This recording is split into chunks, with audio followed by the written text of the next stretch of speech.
నమస్తే అండి, నా చేతి రుచులకి స్వాగతం అండి. ఈరోజు వెజ్ పలావ్ అండి. వెజ్ పలావ్ చేద్దామని క్యారెట్, బీన్స్, 2 మిరపకాయలు, కొంచెం కరివేపాకు, ఒక చిన్న ఉల్లిగడ్డ, చిన్న టమాటా ఎలా చేయాలో చూపిస్తానండి. స్టవ్ అంటించుకొని కుక్కర్ పెట్టుకుందాం. స్టవ్ అంటించుకొని కుక్కర్ పెట్టుకున్నానండి. ఆయిల్ వేసుకుందాము.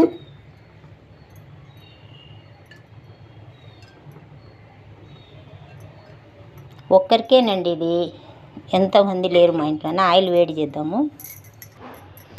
ఆయిల్ వేడి అయిందండి. 2 లవంగాలు, కొంచెం చెక్క, చాలంతే.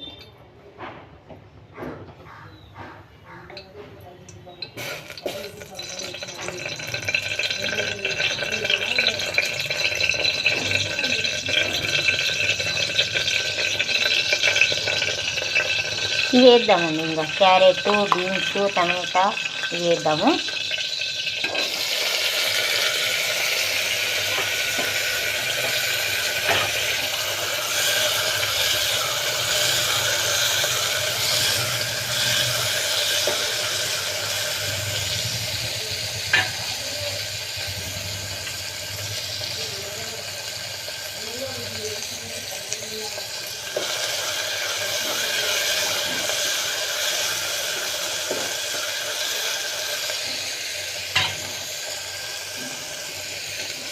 కొంచెం మూత పెట్టి మగ్గనిద్దామండి, సిమ్లో పెట్టి.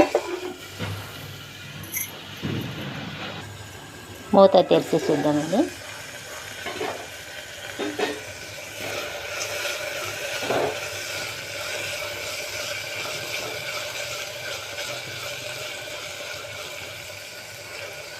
వెజిటేబుల్ పలావ్ చేసినప్పుడు ఎర్ర కావాలనేది ఏం లేదండి, అన్నీ పచ్చిగున్నా బాగుంటుంది. ఇందులోకి కొంచెం ధనియాలు, ఉప్పు,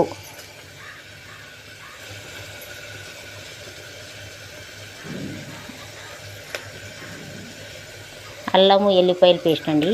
కొత్తిమీర కూడా వేస్తానండి, 2 రోజులకు ఒకసారి వేసుకుంటాను నేను. మొత్తం కలుపుదాం.